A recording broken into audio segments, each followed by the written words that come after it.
day one of the three-day Mel Good Basketball tournament tipped off in Yuba City Thursday. The annual Christmas Classic is hosted each year by the Yuba City Honkers. This year, the Falcons took the court for the first time in the history of the event. In Game 1, the Falcons battled the Encinial High School Jets of Alameda. Teamwork made the difference for the Falcons on the court as number 23, Stuart Bradley, lays one up and nets two for the Falcons. Just a minute left in the first, and the Falcons were leading by two.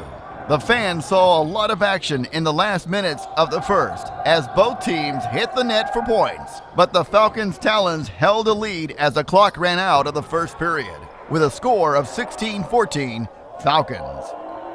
In the second period, the Falcons took advantage of opportunities as Falcons number 21 grabs the ball and flies to the net for two. The Falcons played with grace as number 24, Jordan Knoll, launches a three-pointer from the arc. The heat was too much for the Jets as the Falcons dominated the ball. When forward, Anthony Boykin launches from a crowd of Jets and nets two for the Falcons. The Falcons locked in a 12-point lead at halftime with a score of 34-22. In the third, the Falcons made the first kill as number 50, Anthony Boykin, governs the paint like a massive monolith and fires one into the basket. Moments later, Boykin's back at the rim with two more points. But wait, there's more. Bam! It's Boykin's ball again. In the third, the Jets were in trouble as Manic Thierra fights, spins, and totally devastates the competition. There was no stopping the Falcons in the third quarter. And by the end of three, it was 48-29 Falcons. In the fourth, the Jets were just out of gas as the Falcons continued to control the court. River Valley wraps up the game with a victory over the Jets, 63-41. Coach, you're new this year to River Valley. I'm new to River Valley. Not new to the basketball world. I coached here at Yuba City High for 9 years as varsity coach, 16 prior to that. But no, I'm enjoying the first year. This is my, 45th day on the job. The kids are doing a great job. They're working hard. We're still getting to know each other. They're learning to play some hard-nosed defense. We're pretty much picking up man when we can, and then making adjustments once the game starts. So what's the secret to today's game? Why do you have this big victory here? I think the key was, we were nervous coming out because it's the Mel Good tournament. The kids have always wanted to play in this tournament, so it's exciting for them.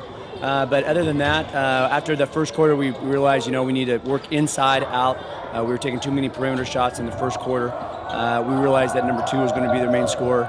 We put Knoll on him and denied him, along with Monic. So that made the difference. And then once we pounded it down low, we went to Anthony Boykin. That helped as well. I think Anthony had 14. And most of it was in that second quarter when we walked away. The third game of the night was a match between the Yuba City Honkers and the West Campus Cardinals of Sacramento.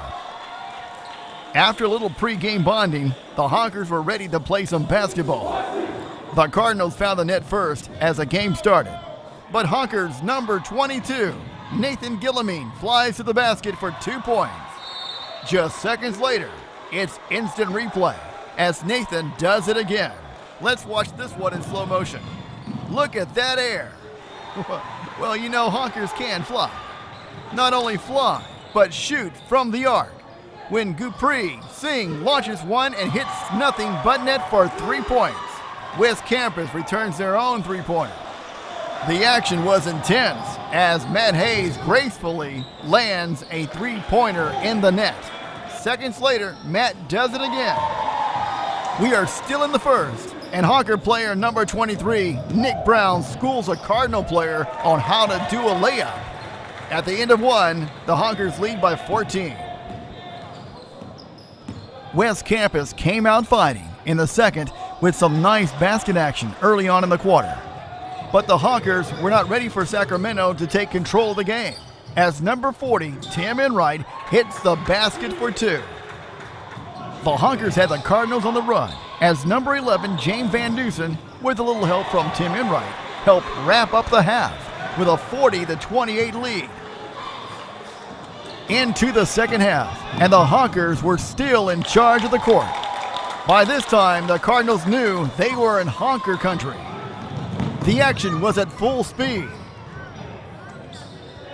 when Honker number 5 hits from the arc for 3 points.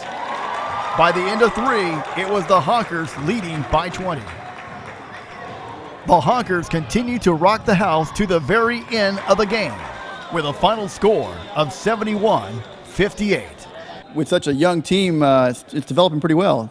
Yeah, I think we've come together pretty well. But, you know, everybody say we're kind of inexperienced and that kind of thing, but these guys have been together since last April, and we've kind of been putting it together all the way through. So it's we got great pieces, great pieces.